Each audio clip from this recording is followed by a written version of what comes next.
Super. Donc là, on est en direct et en direct sur Facebook. Ah, il y a Latifa qui vient de nous rejoindre. Super. Bienvenue à toutes, mesdames. Je suis ravie de vous retrouver pour cette nouvelle édition du Book Club de Femmes et Diversité. Nadia, je suis vraiment très heureuse de te revoir. On s'est eu au téléphone plusieurs fois. Je suis vraiment très heureuse d'être avec toi aujourd'hui. Dans un premier temps, je vais vous parler de Femmes et Diversité. Puis après, je commencerai par la première. Je présenterai rapidement Nadia. Et puis, je présenterai la première question. Et puis, l'objectif, c'est vraiment que tout le monde puisse participer et poser ses questions. Et encore une fois, merci Nadia de prendre le temps de nous rejoindre aujourd'hui pour ce book club. Avec plaisir, merci beaucoup pour l'invitation. Alors, Femmes et Diversité, c'est une association que j'ai créée il y a presque 2 ans et qui propose un changement de regard, enfin qui souhaite proposer un changement de regard sur le féminin et sur la diversité à travers des outils de communication que nous réalisons et que nous produisions. Le premier axe de notre travail, c'est un film documentaire qui s'appelle Franco-Maghrébine, portrait d'une nation française, qui est en cours de montage.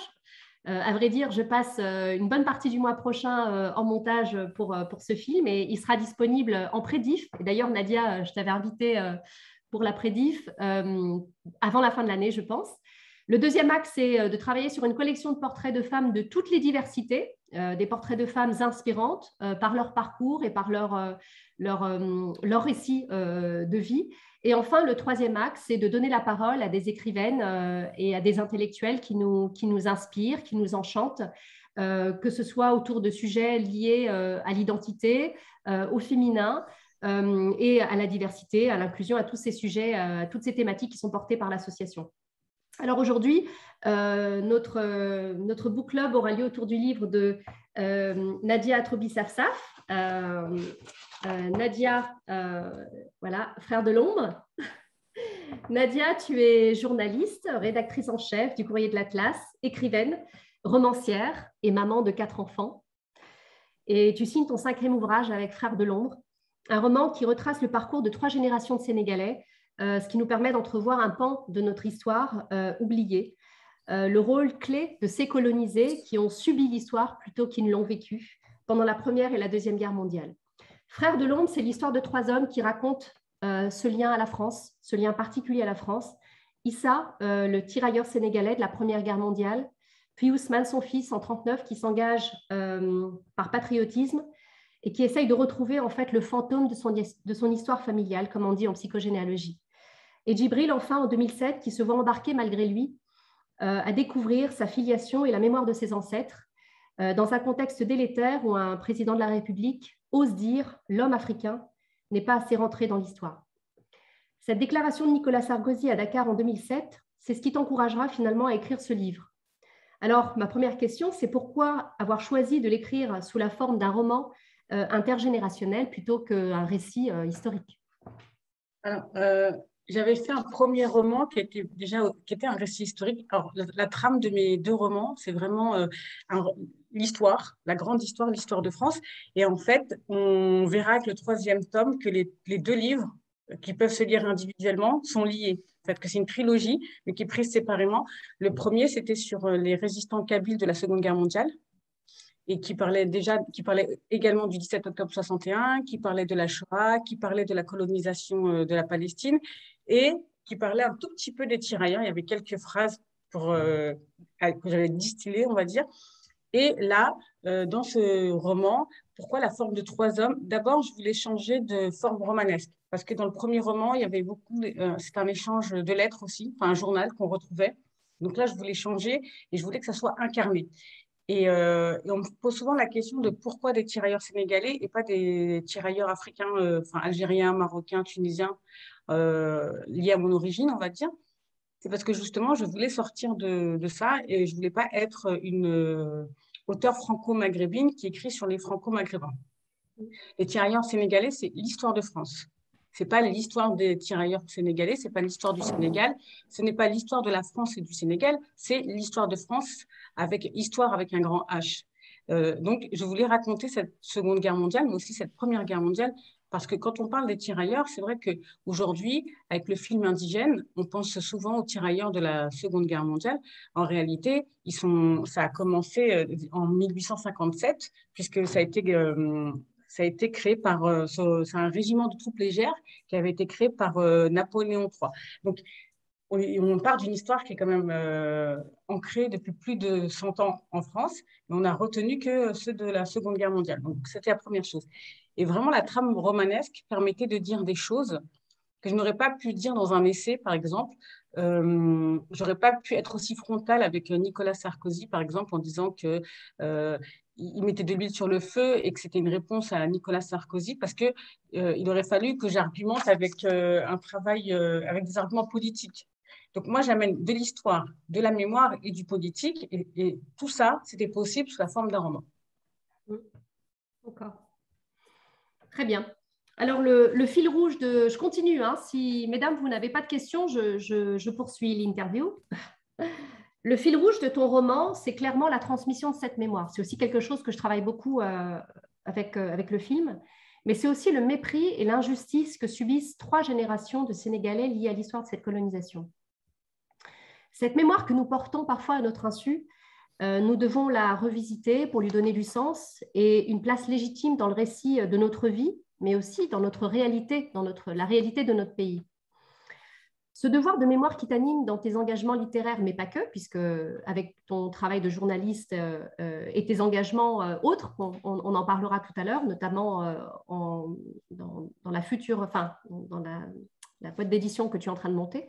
D'où te vient cet engagement que tu as pour raconter ces pans de l'histoire qu'on ignore? Et est-ce que pour toi, ce devoir de mémoire, c'est un moyen d'honorer nos ancêtres? Il y avait plusieurs axes. Alors, le premier axe, c'est que d'abord, je pense que j'écris pour mes enfants et pour vos enfants. C'est-à-dire que pour transmettre une mémoire commune que l'on n'a pas, qu'on ne nous raconte pas. Et je parle souvent non pas de devoir de mémoire, mais de devoir de transmission. C'est-à-dire de faire parler nos parents, et c'est très compliqué. La plupart du temps, ils sont taiseux. Je ne sais pas si vous avez essayé de faire parler vos parents, mais moi, j'essaie de faire parler mon père et ma mère, et c'est très compliqué. Mon père, par exemple, ne veut pas raconter. Je pense que c'est trop douloureux, ce qu'il a vécu, l'arrachement, l'exil, de ne pas avoir été là. Je prends souvent l'exemple de la mort de sa mère. On l'a appelé pour lui dire que sa mère vivait ses derniers instants et qu'il a pris l'avion et sa mère est morte quand il était dans l'avion. Donc nous, on l'a su avant lui. Et je pense que ça, c'est des douleurs, tu vois, de se dire l'exil, le fait qu'on soit loin, de ne pas avoir été là pour les derniers moments de sa mère, d'autant plus douloureux quand tu sais qu'elle le réclamait. Donc, tu vois, il y a cette mémoire-là, cet arrachement-là que je voulais raconter. Et puis, au fur et à mesure, je ne sais pas si c'est l'âge venant, mais mon père a commencé à un peu plus parler. C'est-à-dire que la dernière fois, il a vu que je l'enregistrais, alors qu'avant, il m'aurait dit non, tu ne m'enregistres pas. Non seulement il ne parlait pas, mais en plus, il ne m'aurait pas laissé l'enregistrer. Et là, je ne sais pas, c'est peut-être parce qu'il a 82 ans qu'il commence à se dire que peut-être c'est important de laisser des choses. Et il m'a enfin raconté la mort de mon grand-père, que je n'ai pas connu. Et que lui-même n'a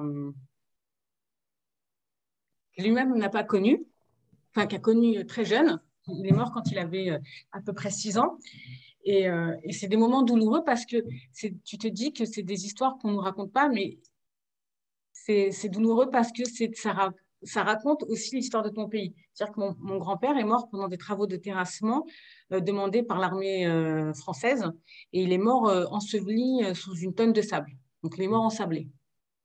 Et du coup, quelque part, je pense que nous, on a la mémoire de ce traumatisme. C'est-à-dire que moi, pendant des années, et là, tu vois, ça m'a éclairé, c'est que je ne supporte pas d'être dans une petite pièce, je ne supporte pas d'être enfermée dans quelque chose. Tu vois, je me sens toujours étouffée. Et là, quand mon père m'a raconté ça, bah, tout s'est éclairé. Tu vois, je me suis dit, bah, en fait, je porte un traumatisme qui est arrivé dans la famille.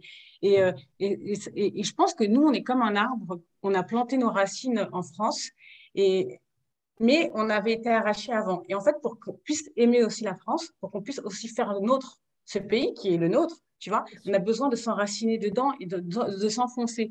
Et pour enfoncer ces racines, il faut les connaître. Et moi, je dis souvent que j'écris pas pour mettre dos à dos une communauté et une autre, ou mettre dos à dos mon pays d'origine et mon pays d'adoption ou mon pays de naissance.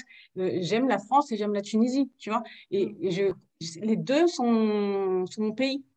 Et même, je dirais même que je dis souvent que je suis même pas, je dis pas que je suis maghrébine, moi, je dis que je suis africaine en plus. Je dis qu'en plus, c'est l'Afrique qui m'habite. Donc, tout ça, j'essaye de trouver les mots pour mettre à l'aise mes enfants et vos enfants et les enfants des autres dans cette histoire. Et non pas pour créer du ressentiment, encore une fois, hein. C'est vraiment pour dire, pour se connaître, bah, pour s'aimer, pardon, il faut se connaître. Il faut donner, et le deuxième axe, c'est qu'il faut donner à chacun de nous une place dans le roman national français. Et comment on donne cette place dans le roman national français? Comment on parle de citoyenneté? C'est aussi en disant, voilà, vos aïeux ont participé à l'histoire de France. Et moi, je pense qu'aujourd'hui, l'axe qu'on a un peu mis de côté, c'est vraiment de travailler la question de la citoyenneté, de la place de chacun dans le roman national français. Et au lieu de donner la parole à des gens comme Zemmour, qui veulent nous diviser, qui veulent nous séparer, c'est de chercher ce qui nous rapproche. Qu'est-ce qui nous rapproche? C'est, je le dis encore une fois, l'amour pour ce pays. Les tirailleurs, certains sont venus par engagement forcé, mais d'autres sont venus aussi par engagement parce qu'ils avaient envie de libérer la France. On parle souvent d'eux comme de chair à canon. C'est très réducteur dans le sens où il n'était pas que ça. Il y a eu beaucoup de fraternité aussi dans les rangs. On parle très peu de cette fraternité entre les soldats blancs et les soldats coloniaux. Et moi, je pense que c'est plutôt une question même de classe sociale. C'est-à-dire que ceux qui étaient de la chair à canon, c'était les gens qui étaient pauvres.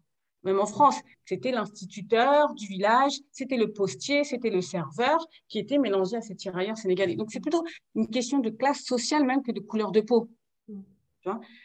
Donc, Et voilà. cette question de mépris de classe et ce mépris de race, finalement, c'est quelque chose, comme tu dis tout à l'heure, moi je crois beaucoup à cette mémoire transgénérationnelle. D'ailleurs, je fais une formation en psychogénéalogie autour de ça, parce que je pense que se connaître nous permet de reconnaître l'autre dans sa différence.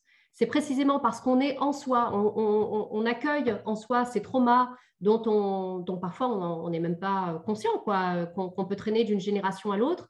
Et Dieu sait si du côté féminin, la charge traumatique est beaucoup plus importante puisque les femmes ont de tout temps été bâillonnées, mises de côté, invisibilisées. Et je pense que ce travail d'introspection personnelle est super important pour se connaître, mais aussi reconnaître l'autre dans ce qu'il nous apporte. Parce que finalement, l'autre nous permet de révéler ce qu'il y a en nous, en quelque sorte. Donc ce travail, cette question de mépris de classe et de mépris de race, après je vais donner la parole à Latifa Chaï parce qu'elle travaille beaucoup sur la question de la citoyenneté, sur un nouveau projet d'ailleurs. C'est quelque chose qui est vachement souligné dans ton roman, notamment lorsque tu parles du fait que ces tirailleurs étaient pour certains fusillés pour l'exemple, humiliés, donc la sensation d'être du bétail, ce que tu dis en page 28, ou hiérarchisés. Il y avait cette volonté vraiment de casser l'homme africain, de casser dans sa virilité, dans sa dignité. Mais alors, pour quelles raisons est-ce qu'il y avait un tel mépris de classe et de race selon toi? Parce qu'il y avait une méconnaissance. On revient toujours à la question de la connaissance et de connaître l'autre et de savoir qui est l'autre. Et qu'on ne connaissait pas à cette époque, on ne connaissait pas l'homme africain à part les os humains dans des expositions universelles. Et qu'on avait, comme on a eu des discours sur les juifs après, tu vois, comme on a eu des constructions. Tu soulignes un passage, mais il y a un autre passage qui est important, c'est quand je parle d'Adolf Hitler et de l'occupation de la Rhénanie par les troupes sénégalaises. Et là, les gens le savent peu, mais c'est de là aussi qu'a commencé aussi son discours raciste en disant que on avait essayé de métisser, de bâtardiser la race allemande. Et c'est de là aussi que va naître la genèse des massacres de Chasselet, où ces Allemands vont massacrer ces hommes noirs parce qu'ils sont nourris de ce discours raciste, tu vois. Donc, encore une fois, on revient à ce qui fait, moi, l'essence de mon travail, c'est de dire, je veux montrer ce qui peut nous rapprocher plutôt que ce qui peut nous diviser. Donc, j'essaie d'amener de la nuance quand même. C'est-à-dire que quand je raconte ça, je raconte ce mépris de classe dont ils sont victimes, je raconte aussi le comportement exemplaire du colonel Delattre, qui lui est un soldat, un officier blanc et qui traite avec respect et bienveillance ses troupes. Parce que c'est pas manichéen, c'est pas d'un côté les tirailleurs sénégalais noirs et pauvres et et victimes, et d'un côté, des soldats blancs, méchants, racistes. Tu vois, c'est pas du tout ça. C'est beaucoup plus nuancé, beaucoup plus manichéen que ça. Et une fois encore, je parlais tout à l'heure de fraternité. Il y a eu beaucoup de fraternité dans les rangs, dans les tranchées, notamment durant la Première Guerre mondiale. Et ça, on en parle peu. Alors, je sais qu'il y a Omar Sy qui fait un film sur les tirailleurs sénégalais. Et là, il est en tournage dans le Nord, justement, pour parler des tirailleurs sénégalais de la Première Guerre mondiale. Et je parlais avec le réalisateur, qui est mon ancien voisin, bizarrement. Donc, c'était drôle comme coïncidence, parce qu'il m'a écrit en me disant, mais c'est fou cette coïncidence. C'est moi qui réalise le film sur les tirailleurs sénégalais avec Omar Sy. Et je vois que tu as sorti un livre. Et donc, c'était marrant parce que c'est un voisin avec qui je suis beaucoup partie en vacances parce que je gardais ses enfants. Et donc, on a sillonné la France ensemble. Et donc, c'est drôle de se retrouver comme ça sur des sujets. Et alors, peut-être qu'on en a parlé il y a 20 ans et que c'est resté quelque part dans ma tête et que lui aussi, tu vois, je ne sais pas. Mais en tout cas, c'est drôle qu'on produise en même temps, puisque son film va sortir au premier trimestre 2022. Donc, je trouve ça assez drôle qu'on traite du même sujet, quoi. C'est dingue, Voilà. la synchronicité. Alors, mesdames, je vous donne la parole. Latifa, Sophia, Ilham, Menel, quelqu'un veut parler? Oui, parlé... ouais. Leïla, je vais prendre, déjà faire un petit coucou à tout le monde. À toi d'abord que j'ai le plaisir à retrouver, à Nadia également, dont j'ai pris énormément de plaisir à lire Frères de l'ombre pour plusieurs raisons. On ne te voit pas, d'abord Latifa. parce que... Ouais, on peut te voir. alors attends. Ouais, je vais... je vais me mettre là à côté. Vous me voyez là? Oui, c'est bon. Je suis pas chez moi, mais bon. Voilà, donc je disais, salut Nadia, ça me fait plaisir de te voir. Moi aussi. J'ai expliqué que j'avais vraiment pris beaucoup de plaisir à lire ton livre pour plusieurs raisons. Et je trouve pour le coup que le choix du roman historique est vraiment intéressant et très pédagogique. Parce que là, on est d'abord embarqué dans l'histoire de 3 générations. C'est une histoire d'hommes, finalement. Ça aurait pu être l'histoire de nos grands-parents ou autre. Et c'est ça qui fait que le roman est attachant et qu'on a envie de savoir ce qui se passe. Et l'intelligence de ce roman, c'est qu'en fait, on est embarqué dans l'histoire de France sans s'en rendre compte finalement. Parce qu'on est justement dans l'histoire de ces hommes-là, on a envie de savoir ce qui se passe. Et c'est ça qui nous embarque. Et c'est cet attachement au personnage qui nous permet de comprendre cette vision-là d'histoire qu'on n'a pas forcément dans les bouquins d'histoire. Donc, je trouve qu'il y a vraiment ça je te l'avais dit, hein, mais un côté très pédagogique qui est extrêmement fondamental. On parlait de citoyenneté. Et c'est extrêmement important quand on parle de citoyenneté de savoir d'où on part pour savoir justement où est-ce qu'on va. Et ça, c'est malheureusement un travail qui n'est pas encore suffisamment fait. Donc là-dessus, moi, je te l'avais dit directement, ça m'avait énormément touchée. L'histoire de ces personnages-là m'avait touchée. Et le fait que ça éclaire sur cette part de l'histoire, moi, je trouve que c'est vraiment, ça joue complètement et pleinement son rôle en matière de citoyenneté. Et c'est la raison pour laquelle moi aussi, dans des domaines un peu différents, à travers notamment une masterclass que je mets en place pour prendre le lead sur sa citoyenneté, parce qu'on ne le dira jamais assez. Prendre la parole, s'exprimer sur ce qu'ont vécu nos parents, nos arrière-grands-parents, parce qu'ils ne l'ont pas fait, parce qu'ils l'ont fait différemment qu'à travers des livres ou des films ou autres. Qu'on prenne nous le relais et qu'on puisse mettre sur la place publique ces moments de vie, indépendamment de l'histoire avec un grand H, mais des moments singuliers qui font aussi justement la richesse de l'humanité, le montrer avec nos mots. Je trouve que c'est fondamental et extrêmement important. Et je salue aussi pour le coup le travail de Nadia par rapport à ce qu'elle fait évidemment, mais le fait qu'elle puisse, quand elle explique, qu'elle raconte cette histoire-là à ses enfants, c'est ça qui est extrêmement important, qui est vraiment fondamental. C'est qu'elle imagine raconter cette histoire-là à ses enfants et c'est comme ça qu'on y arrive finalement. C'est quand on est touché soi-même qu'on a envie de le transmettre et c'est pas que la nôtre d'histoire, c'est l'histoire de la France. C'est ça qui est important et c'est même ça qui est beau en fait. Et moi, c'est ce qui m'a énormément plu dans ce récit-là. Et je pense que voilà, ça fait partie des bouquins qui doivent être mis en avant, expliqués, et que ça puisse créer des bulles de discussion et de dialogue avec les uns et les autres. Donc, je l'avais apprécié, je l'avais dit à Nadia, je l'avais dit ici du coup. Merci, oui. Et c'est tout ce travail-là que fait aussi Leïla avec Femmes et Diversité, que d'autres font bien sûr.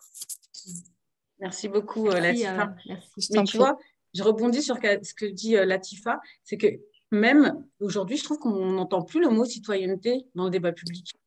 Non. Il a disparu, ce mot. On parle Bah, d'intégrité, on parle Ouais, mais on absolument. parle plus de citoyenneté. Pourtant, c'est fondamental.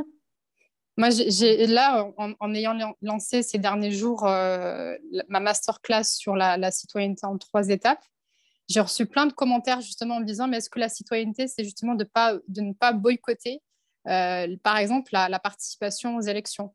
Donc, même l'image qu'en ont certains et certaines, c'est par exemple de se dire, bah, nous, on sature des Zemmour et consorts, on en a tellement marre que finalement, on ne veut plus aller voter. Alors que le terme même de citoyenneté, c'est tellement plus vaste, ça veut dire tellement de choses.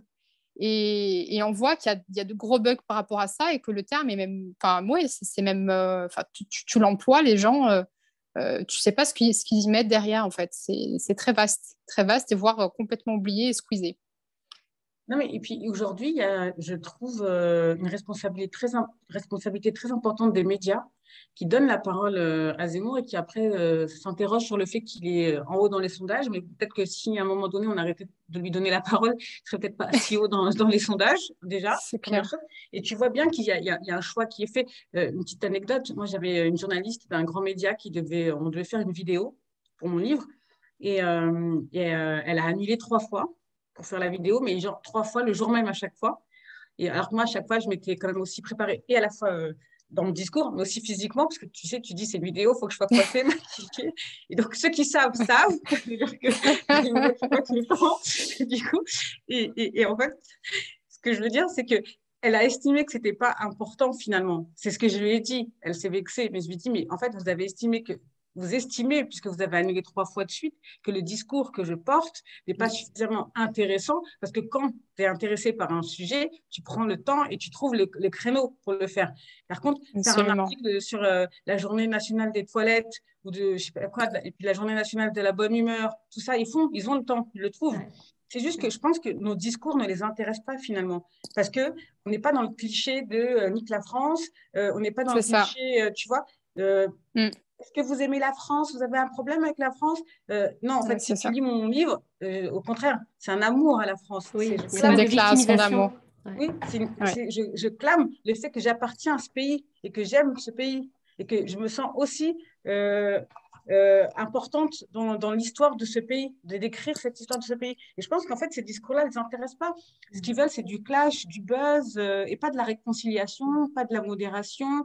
Euh, on n'est pas dans un truc aussi non plus, on n'est pas dans la bienveillance. C'est pour ça que moi, au cours de la classe, j'essaie de toujours de mixer aussi les gens importants, les grands noms, et de donner la place à des auteurs moins connus, de petites maisons d'édition, parce qu'il est là aussi le nerf de la guerre. Bien sûr. C'est-à-dire qu'en France, Mm. aujourd'hui, tu regardes qui passe à la télé, qui passe dans les grands médias, c'est 5, 6 grandes maisons d'édition. Clair. Ça aussi, il faut le dire. Ouais. Absolument. Cet entre-soi intellectuel, cet entre-soi bourgeois, cet entre-soi monochrome, mais pardon, quoi. En fait, les auteurs qui marchent, il faut que, si tu es d'origine maghrébine, il faut que tu sois ou lesbienne, ou que tu habites dans un quartier, ou que tu te sois fait violer, mais tu ne peux pas ramener un récit.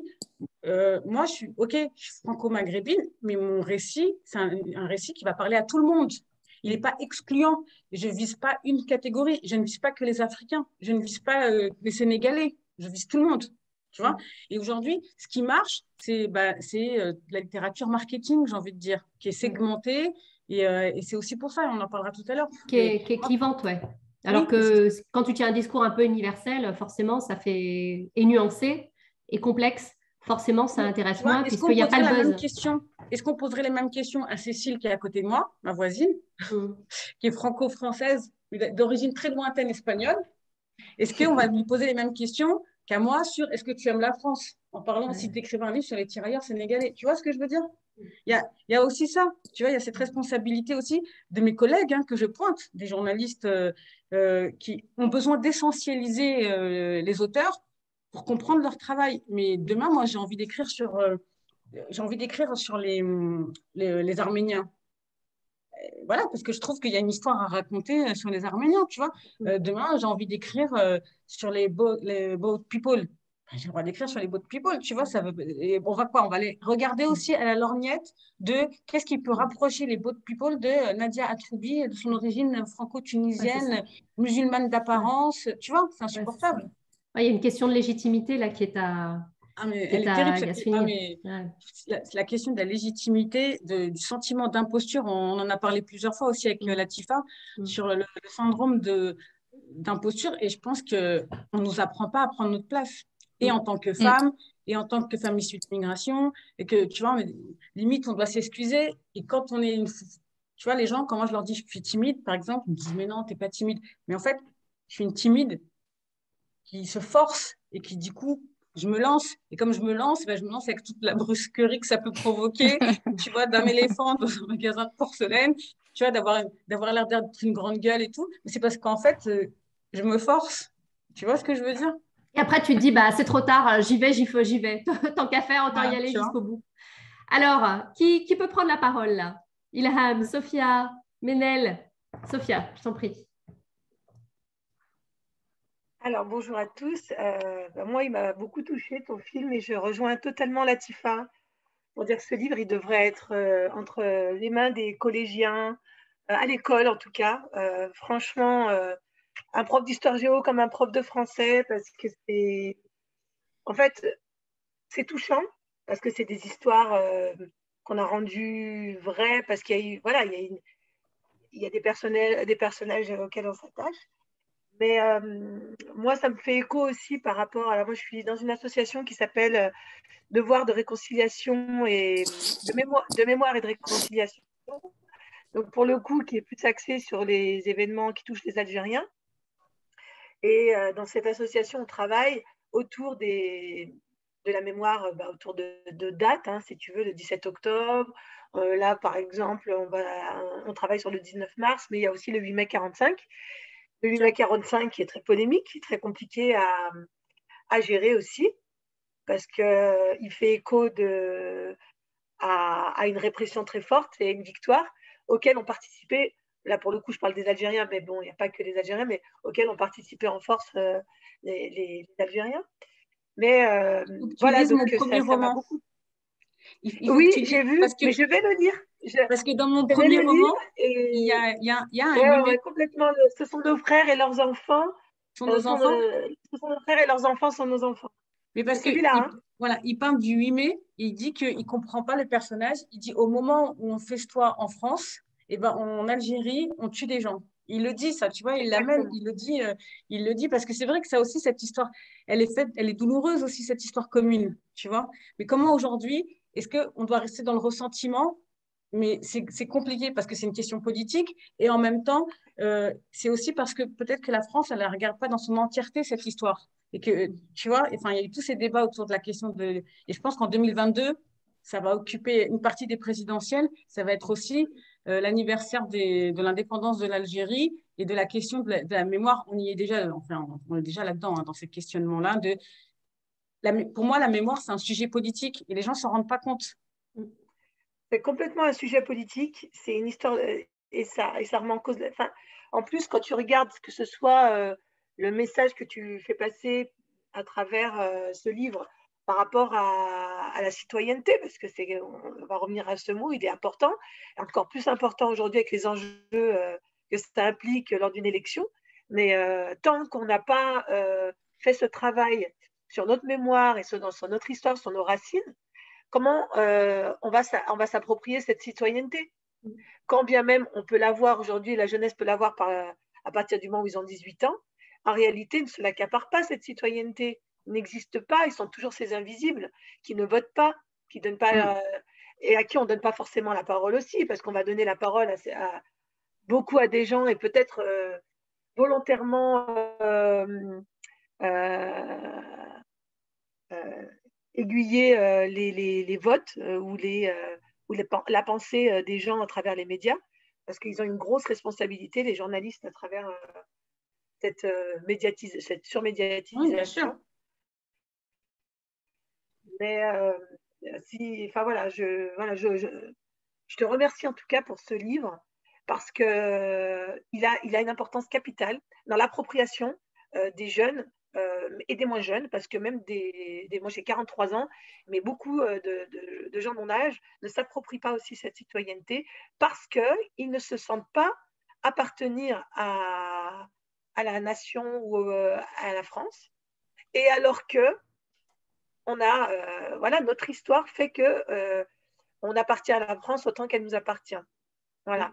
Et je suis d'accord pour dire qu'il faut travailler plutôt dans un esprit de réconciliation des mémoires, parce que c'est quand on sait qu'on est réconcilié aussi avec son histoire. Et voilà, donc cette démarche est loin d'être finie. On a encore beaucoup de travail et c'est nos générations, les générations de nos enfants, grâce à des romans comme ça, grâce à des livres, grâce à des films, grâce à la musique aussi, qu'on peut travailler sur tout ça. Merci. Merci. Tu sais, j'ai fait quelques interventions en milieu scolaire, effectivement, parce que ça parle bien à certains profs d'histoire. J'ai fait. Et en fait, là, j'arrive en. Et souvent, on pense que les jeunes ne sont pas intéressés, mais ils sont super intéressés. Et quand je commence, je leur pose la question, je leur dis qui a déjà entendu parler du naufrage du bateau l'Afrique? Et personne ne sait. Quand je leur dis qui connaît l'histoire du Titanic, tout le monde lève les mains. Et je leur explique que tu vois, le naufrage de l'Afrique, c'est le Titanic français. C'est-à-dire qu'il y a plus de 500 personnes qui sont mortes. Et à son bord, il y avait plus de 200 tirailleurs sénégalais. Cette mémoire, elle est complètement oubliée. C'est-à-dire que s'il n'y avait pas eu son centenaire l'année dernière, en janvier 2020, on n'en aurait pas entendu parler du tout. Alors moi, j'avais déjà écrit mon livre, puisqu'il devait sortir avant. Il devait sortir d'ailleurs avant l'anniversaire du centenaire, justement. Mais les gens ne connaissent pas cette histoire et on va te dire, oui, mais c'est à vous de chercher. Mais tu ne peux pas chercher ce que tu ignores. Tu peux chercher si tu sais que tu as des bribes, on t'a donné des bouts de bribes à l'école et après tu fais ton complément d'info et tu vas chercher. Si toute cette histoire elle est passée sous la trappe, tu ne peux pas la connaître. Donc, je pense qu'il y a aussi un travail, encore une fois, je reviens aux politiques, mais je pense que c'est vraiment, la mémoire est un sujet politique et qu'on devrait, à l'éducation nationale aussi, réfléchir dans les programmes à faire en sorte que on raconte cette histoire-là. Parce qu'on a besoin de s'ancrer. Oui, et c'est l'émotion. En fait, ce qui parle aux gens, c'est l'émotion. On est très... voilà, ton livre, il nous touche parce que c'est une émotion. Et ce livre, on va entendre et comprendre ce qui s'est passé. Tu vois, quand on a dans les livres d'histoire plus de temps de tirailleurs sénégalais, tu sais, ça c'était une phrase sur nos livres d'histoire. Moi, je m'en souviens à l'école. Et d'ailleurs, je n'avais jamais rien lu sur l'histoire des tirailleurs sénégalais. Là, je ne la vois pas, même si je connais, que je fais quand même, j'essaie de me cultiver un petit peu. Mais là, je pense un adulte autant qu'un enfant ou un jeune, on va être touché différemment et on va apprendre et mémoriser différemment parce qu'il y a l'émotion. Et l'émotion, c'est l'art, c'est la lecture, c'est les films. Je vais redire encore ce que j'ai dit tout à l'heure, mais c'est comme ça qu'on transmet avec les émotions. Parce qu'avec les émotions, on crée un lien. Et d'ailleurs, j'aimerais, Nadia, si tu permets, j'aimerais que tu nous lises un passage. Alors moi, il y a un passage qui m'a mis les larmes aux yeux pour parler de la dignité du soldat qui était injustement exécuté. Page 37, à partir de mais comment, donc c'est le deuxième paragraphe, jusqu'à ses lèvres. Tu sais, alors je vais vous faire une confidence. Issa, le premier tirailleur, c'est le grand-père que j'ai pas eu. C'est comme ça que j'imaginais mon grand-père et c'est pour ça tout le monde me dit que c'est le personnage qu'il préfère et qui est le plus touchant, mais c'est parce que je pense que c'est aussi celui sur lequel j'ai mis mon cœur aussi. Enfin, on tombe un peu en amour avec ce personnage et que c'est vraiment le grand-père. Parce que j'ai pas connu mon grand-père non plus du côté maternel, donc j'ai pas de grand-père en fait. J'ai pas eu de grand-père. Et du coup, c'est comme ça que j'ai imaginé digne et tout, mais parce que mon père est quelqu'un de très digne aussi, et je l'ai jamais entendu se plaindre, je l'ai jamais, même malade, il allait travailler, j'ai toujours ce sentiment, je l'entendais à 5h30 se préparer pour aller du matin travailler, et en fait, voilà, j'avais envie de rendre cette dignité parfois confisquée à nos parents. Quand je dis confisquée, parce que j'ai des souvenirs, moi je suis l'aînée, de plein de moments où on parlait mal à mes parents parce qu'ils parlaient mal français et que les gens s'impatientaient, que ce soit à la poste ou que ce soit à la banque, et en disant « Mais enfin, vous ne comprenez pas ce que je vous dis ?» Eh bien non, enfin, il ne comprend pas ce que vous dites, tu vois. Et en fait, bref, j'avais besoin de redonner cette dignité, voilà, la dignité confisquée. Alors, je mets les lunettes parce que je suis une petite vieille maintenant. Pour lire, c'est devenu compliqué. Alors, mais comme indifférent à tout ce qui se passait autour de lui, Issa alla se placer sur le poteau et refusa d'un signe de tête le bandeau qu'on lui proposait. Il voulait voir la mort venir le chercher. L'assistance retenait son souffle, espérant un miracle qui n'arriva pas. Sa dernière pensée fut pour sa famille. Son visage s'illumina d'un beau sourire. Il n'entendit ni l'ordre d'exécution, ni les coups de feu. Quand le soldat s'approcha pour vérifier qu'il était bien mort, le sourire était toujours figé sur ses lèvres. Buchy ordonna que le corps soit immédiatement jeté dans une fosse commune. C'est ainsi que finissent les traîtres, tonna-t-il. Une ignominie de plus que le caporal Fournier se jura en ce fort antérieur de lui faire payer. Alors moi, ce passage, franchement, il m'a mis les larmes parce que je l'ai trouvé tellement puissant et en même temps, c'est un homme debout qui meurt.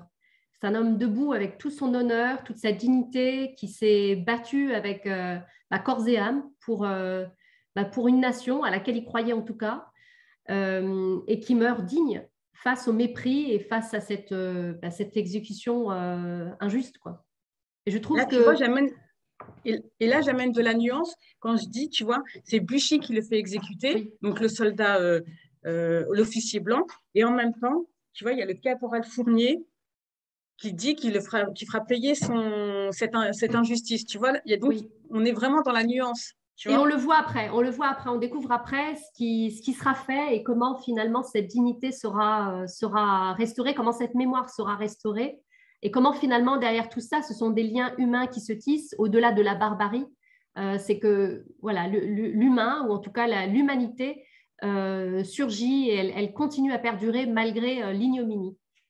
et tu vois, il fait en sorte de faire inhumer son ami selon les rites musulmans. Il respecte aussi dans la mort, il respecte ce qui est important pour son ami. Tu vois, il prend beaucoup de risques pour le faire.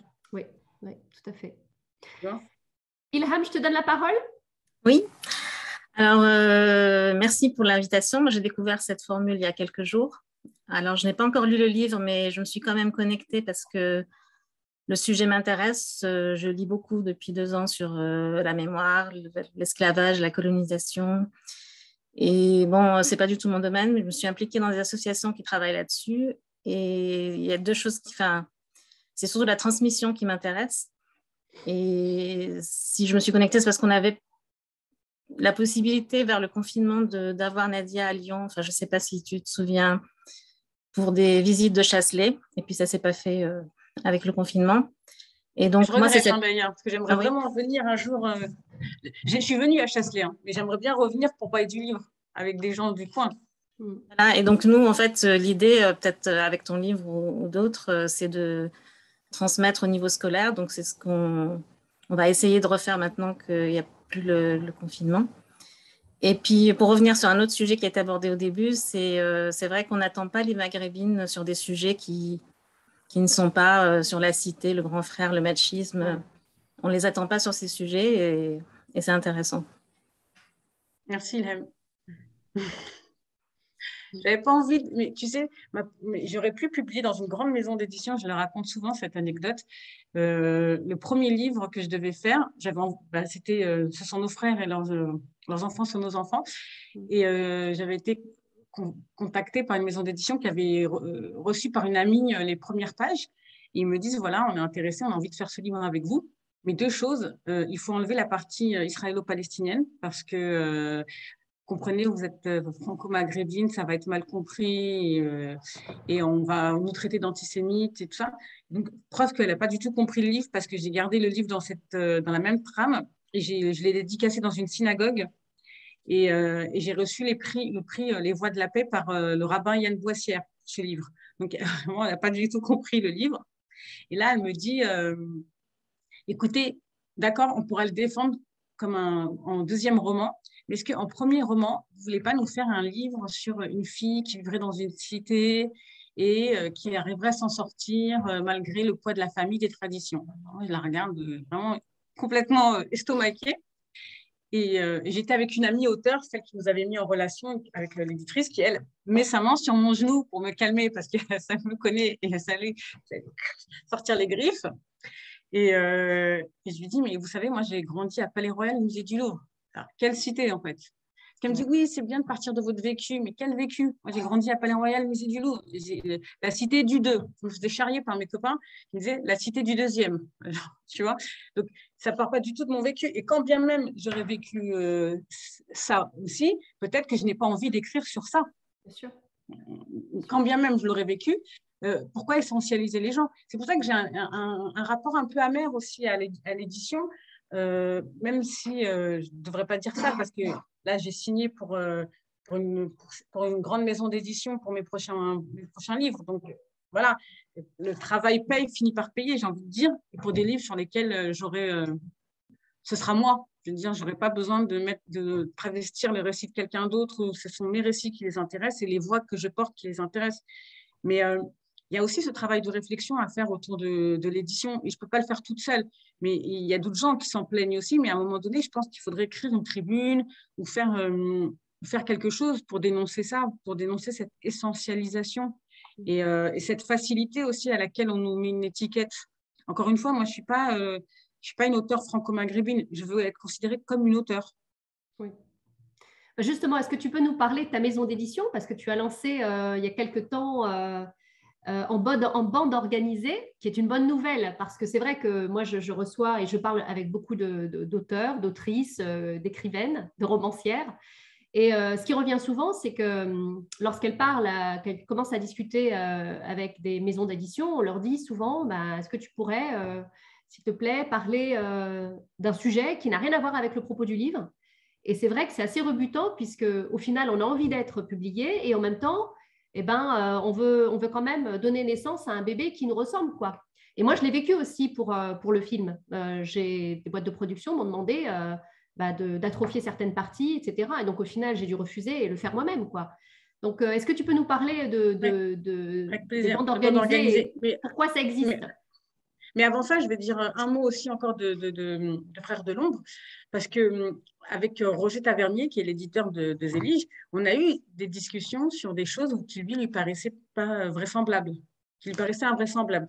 Par exemple, à un moment donné, sur le contrôle au faciès, tu sais, quand il est dans la ville de Riom et qu'il se fait arrêter par une voiture de gendarme, il me dit « Ah non, mais c'est un peu gros, ça, tu crois pas et tout ?» Je lui dis « Non, mais en fait, c'est parce que toi, ça t'arriverait jamais de te balader à Riom et de te faire arrêter pour un contrôle d'identité. » Je lui dis, moi, dans le Vercors, ça m'est arrivé d'être avec mon mari et qu'on se fasse contrôler parce qu'on était les seuls maghrébins qui se promenaient dans le Vercors et que du coup, c'est qu'est-ce qu'ils foutent là, cela, tu vois?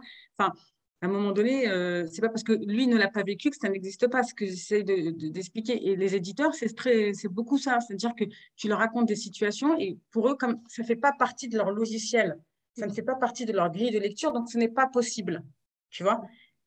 Donc, ça aussi, il y a un problème là-dessus. Et c'est en partant de ce constat que j'ai voulu créer une bande organisée. Et c'était aussi parce que je voulais faire entendre d'autres voix. Alors, clairement, je vais faire de la provoque. Mais l'idée, ce n'est pas de publier les Noirs et les Arabes. Quand je dis diversité des récits, ce n'est pas du tout les Noirs et les Arabes.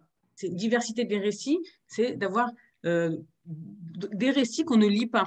C'est-à-dire qu'on lit très peu, il y a très peu d'auteurs handicapés dont on entend le témoignage ou qui écrit à la première personne ou qui ont envie de parler de choses. Tu vois, diversité, c'est aussi les auteurs d'origine asiatique, mais ce n'est pas parce qu'ils sont asiatiques qu'ils vont écrire sur l'Asie.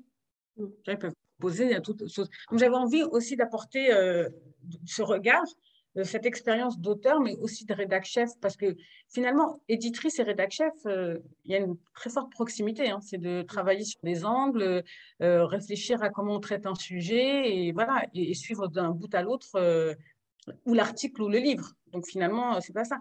Et donc, je vais trahir un petit secret, mais Latifa, tu m'en voudras pas, mais voilà, avec Latifa, on travaille sur un projet qui sera publié chez Zélige, pour lequel je suis directrice de collection maintenant, et ou sur bande organisée. Mais parce que dans cette idée de faire entendre d'autres voix et d'autres jeunes femmes, et comme j'avais lu son premier livre, voilà, j'ai trouvé que Latifa avait un point de vue intéressant à défendre et qu'on s'est mis en lien pour travailler ensemble. Après, signe que ça intéresse aussi les autres maisons d'édition, c'est que, tu vois, là, un des premiers... alors moi, j'ai choisi un médium qui est intéressant, c'est la bande dessinée. C'est la bande dessinée et les beaux livres. parce que je trouvais que quand c'était des sujets aussi qui pouvaient être autour de nos questions, c'était souvent des livres qui étaient cheap, en termes de maquette, mais aussi en termes de contenu. Et donc, déjà, j'ai envie de travailler sur ça. Et ensuite, le médium BD me permettait de toucher un large public, notamment les jeunes. Parce que, vous l'aurez compris, c'est ce qui m'intéresse, le devoir de mémoire, le devoir de transmission. Et là, on avait balancé comme ça sur Internet quelques dessins d'une BD qu'on fait avec Shadia Lousletti, qui, elle, est auteure de BD. Elle a fait Famille nombreuse, Rien à perdre, Vacances au bled. Voilà, c'est une BDiste talentueuse. Et on fait une BD sur Umkeltum, qui sort en septembre 2022. Et du coup, qui est donc une production à la base 100% bande organisée. Et ça a intéressé une grande maison d'édition. Et on vient de signer les contrats, donc je peux le dire. Je ne dirai pas le nom tout de suite, mais en tout cas, je peux le dire qu'il va sortir en coédition avec une grande maison d'édition. Et du coup, d'abord, ça nous légitime. Mais ensuite, deuxièmement, même si on n'attend pas de validation, hein, je n'attendais pas d'être validée par une grande maison d'édition pour mes projets. Mais sauf que d'abord, ça nous légitime. Et ensuite, c'est vraiment le signe qu'il y a des récits qu'ils ne savent pas faire. Et c'est intéressant parce que Keltoum, elle raconte plein de choses. C'est pas seulement une diva. Elle raconte l'histoire de l'Égypte, elle raconte l'histoire de la colonisation anglaise, elle raconte l'histoire de la décolonisation, elle raconte la guerre des 6 jours, elle raconte le conflit israélo-palestinien, elle raconte le nationalisme. Donc, voilà. Et en même temps, c'est une femme forte et on a besoin aussi d'avoir de figures de femmes fortes, de modèles. Cette femme venue de nulle part qui est devenue chef de file de la musique égyptienne, par exemple, et qui n'a pas cédé au Star System à l'époque, déjà. Les bimbos de l'époque, il y en avait déjà, et qui est resté, voilà, qui donne une leçon aussi de badass, j'ai envie de dire, de femme forte. Et je pense qu'on a besoin de ces femmes-là, quoi. Absolument. D'avoir des figures inspirantes, des icônes auxquelles on peut s'identifier de près ou de loin, parce qu'au final, au-delà de ce à quoi elle ressemble, c'est surtout les sujets qu'elle porte et la manière d'être un peu iconoclaste par rapport à leur époque et par rapport à… Bien sûr. Puis bon, et on se rend compte que finalement, l'époque a un peu changé, mais pas tant que ça, hein, sur les sujets de fond. Est-ce que je peux te donner la parole, Nawal? Nawal, est-ce que tu veux prendre la parole? Je t'ai pas entendu. Bonsoir à toutes. Merci pour ce sujet. Franchement, que je trouve c'est très intéressant. C'est juste le problème que je n'ai pas lu le livre et je viens juste… j'ai découvert ça sur LinkedIn d'ailleurs. Et là, je suis concentrée sur les commentaires, sur le débat pour avoir une idée sur le livre. Donc, je préfère rester passive pour aujourd'hui pour avoir ça va. Je vais chercher le livre, je ne sais pas, la semaine prochaine, parce que franchement, je trouve que c'est très intéressant le livre. D'ailleurs, je te remercie, pardon, Nadia. Merci beaucoup. Alors Nadia, je voulais revenir un petit peu sur Chasselet. C'est vrai que demain, c'est le 1er novembre, hein, on honore nos morts. Et puis, près de Lyon, on a le Tata sénégalais, qui est cette terre rouge qui vient du Sénégal et qui a servi pour construire cette nécropole, ce Tata. Et en fait, ton roman, au-delà de ça, nous rappelle qu'il est important de connaître notre histoire, de connaître l'histoire avec un grand H, mais aussi notre propre histoire. Mais comment est-ce qu'on peut connaître l'histoire lorsqu'elle n'est pas, on va dire, enseignée dans les manuels scolaires? Comment est-ce qu'on peut, comment est-ce qu'on peut avoir cette responsabilité vis-à-vis de nos enfants de leur donner à connaître ce pan de l'histoire alors qu'à l'école, ils ne font pas ce travail-là? Alors, moi, ma responsabilité, je l'ai prise en racontant cette histoire. Oui. Et vous, votre responsabilité, maintenant, ça va être de faire voyager mon livre. Exactement. Tu vois, parce que moi, quand je suis allée visiter le Tata sénégalais, et du coup, j'ai emmené mes enfants. Et au début, on ne trouvait pas. Je ne sais pas si Ilham, tu as déjà été, j'imagine. Et c'est un peu mal indiqué, quoi. C'est un peu difficile de trouver le lieu. Nous, on l'a trouvé un jour d'été au milieu des champs.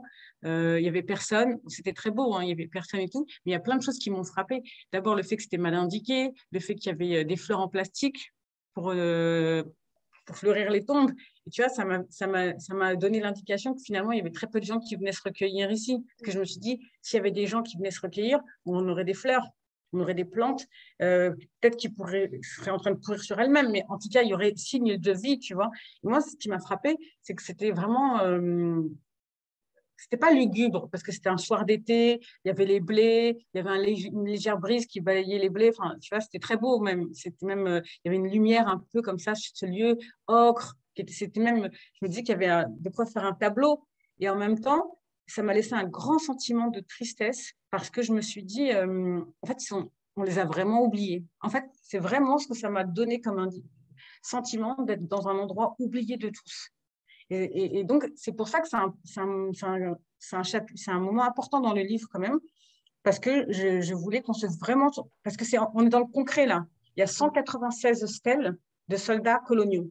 On est dans le concret. Des gens qui sont là, en dessous, sous terre, là, c'est leurs os. Et j'avais envie qu'on rappelle ça, qu'on se dise, ces gens, ils ont existé. Et rendre la dignité, on parlait beaucoup de dignité tout à l'heure, la dignité, ce serait de pouvoir les nommer un à un et de dire telle personne était là, tu vois. Parce qu'en plus, il y a des corps, il y a des stèles qui sont sans nom, parce qu'on n'a pas réussi à les identifier.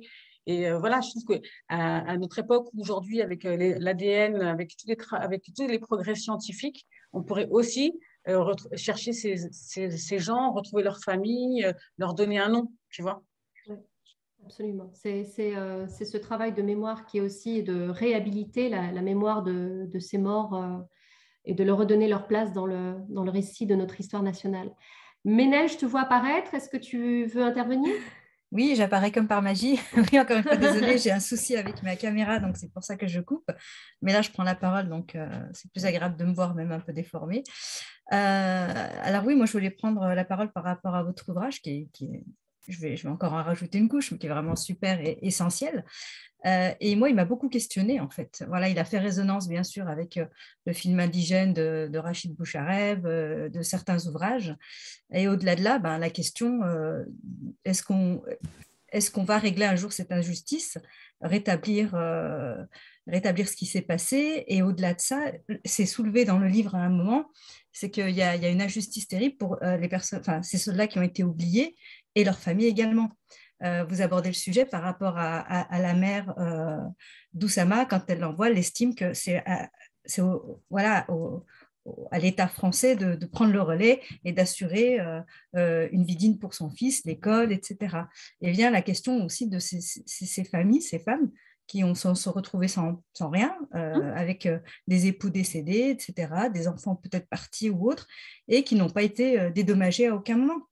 À aucun moment de l'histoire. Et ça questionne aussi en se disant, est-ce qu'on est dans ce déni aujourd'hui où l'État, ou les États, puisqu'il y a cette démarche qui se met en place dans d'autres pays que la France, mais d'une manière très frileuse, est-ce qu'on a peur de mettre le doigt dans quelque chose qui pourrait prendre des dimensions qui auraient une forme financière? Voilà, ça me questionne. Je me dis, voilà, c'est qu'aujourd'hui, on reconnaît tout ça, et la suite, c'est quoi? Ok, super, on a reconnu, mais peut-être que ces générations, notre génération, celle qui va suivre, va dire oui, on reconnaît, mais maintenant, on veut dédommager, on veut qu'on le reconnaisse d'une autre manière aussi. Et voilà, ça peut questionner aussi, ou peut-être refroidir les institutions pour justement faire ce travail de reconnaissance et de réparation. Voilà. Enfin, voilà, ça me questionnait parce que j'en ai vu quand la mère en parlait, ça m'a, voilà, notamment les pensions de veuves qu'il y a eu en France, dans d'autres pays. Voilà, ces femmes-là, elles n'ont jamais rien eu. Elles étaient au pays, dans différents pays, elles n'ont jamais rien eu. Elles n'ont même pas pu récupérer les dépouilles de leur famille. Donc, voilà, il y a une question, est-ce qu'il y a un déni volontaire aussi, au-delà du fait de ne pas assumer ou de craindre de créer encore plus de tensions ou de choses qui sont fausses d'ailleurs, hein, puisque vous le dites très bien, c'est que pour s'enraciner, il faut bien connaître ses racines, et je trouve ça super au niveau de cette phrase, c'est tellement vrai, et on résoudrait beaucoup de soucis ou de questionnement qui se fait dans cette jeune génération en justement faisant un travail là-dessus. Merci beaucoup, Manel, et vous avez raison de souligner ça, parce que je vais reprendre l'exemple ne serait-ce que du naufrage de l'Afrique ou du bateau, il y a eu un procès et tout a été fait pour que les ayants droit ne puissent pas être dédommagés, parce que effectivement, c'était une question d'argent. C'était une question de moyens, et qu'on ne voulait pas donner de l'argent, tout simplement. On revient à ça. Et ça, tu le vois au fur et à mesure aussi avec les soldes. et la cristallisation des soldes. Le prétexte, c'est de dire que ces pays-là ont demandé l'indépendance. Mais ce sont deux sujets différents, puisque bien qu'ils aient demandé ces pays l'indépendance, ces hommes-là ont combattu, sont revenus ou pas, d'ailleurs, de France et de ces combats. Donc, ça n'avait rien à voir. Et puis, il y avait un des tirailleurs, parce que j'ai eu la chance d'en rencontrer quelques-uns à Bondy. C'était Aïssa Tassek qui avait organisé avec Naïma Yahi une soirée. Donc, on avait pu échanger avec des tirailleurs sénégalais encore vivants. Et un des messieurs me disait, par exemple, que quand il était parti réclamer ses droits au Sénégal, on lui avait donné une carte gratuite pour le train, mais en France. Donc, oui, pour vous dire, en fait, les aberrations. Alors que lui, il réclamait une pension de soldat. Alors, on lui a donné indexé, donc je vous dis, sur les anciens taux, donc une misère qui l'aidait quand même. Mais c'est vraiment une question aussi de réconciliation politique. Et c'est vrai qu'entre le Sénégal et la France, c'est un sujet qui est tendu, mais pas tellement. C'est-à-dire que les autorités sénégalaises, elles ne font pas non plus pression pour que les choses avancent dans ce sens-là. Tu vois. Et on se dit, et finalement, au fur et à mesure, les derniers témoins sont en train de mourir. Donc, au final, la question ne se posera plus sur les ayants droit. C'est-à-dire que même si c'est l'enfant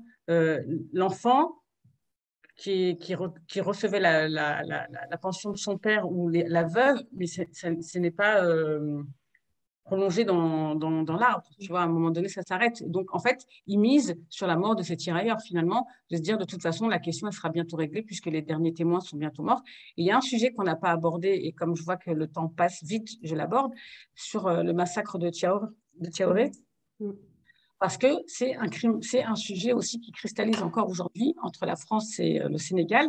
Et il y a une historienne, Armelle Mabon, qui travaille beaucoup sur cette question et signe que c'est une question qui est très tendue. C'est la première fois qu'en France, qu'il y a des historiens qui se font des procès quand même entre Julien Farguetas et Armelle Mabon, et que ça aussi, c'est un crime d'État qui est passé complètement sous silence.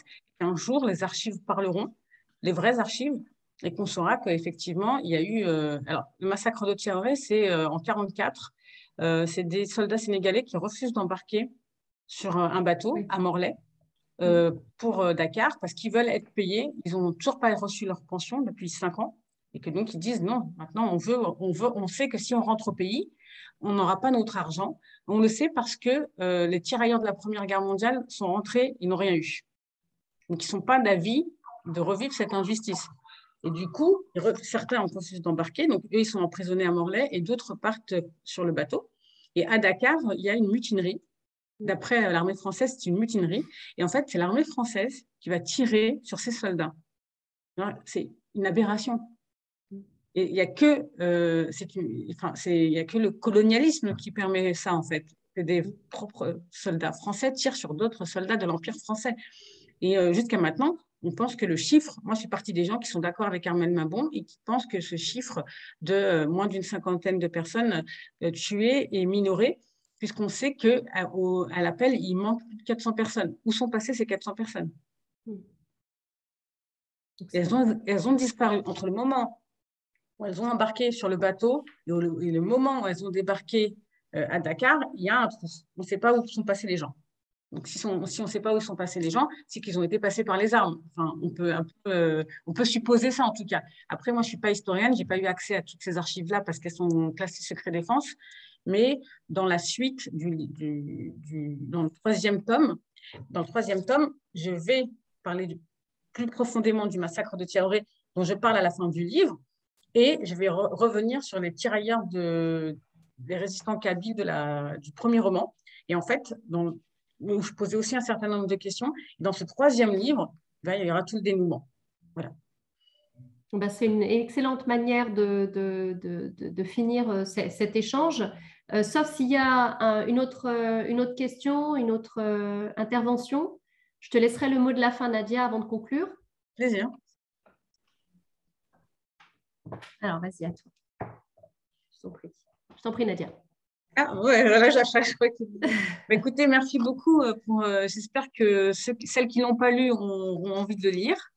Et une fois encore, vraiment, j'ai écrit ce livre dans une démarche de réconciliation et qui rejoint le travail que je fais aussi en tant que rédac-chef du Courrier de l'Atlas, parce que je fais souvent des unes historiques sur, voilà, on avait fait qui sont les Berbères juifs, on avait fait les oubliés de l'histoire de France, on avait fait la France mauresque, on avait fait un truc sur décoloniser les mémoires.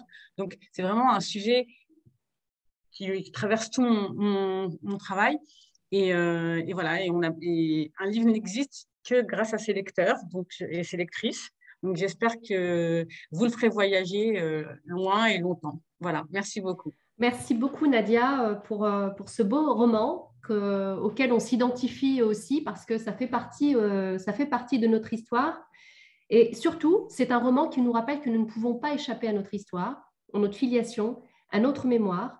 Et nous avons la responsabilité de faire connaître cette mémoire à nos enfants.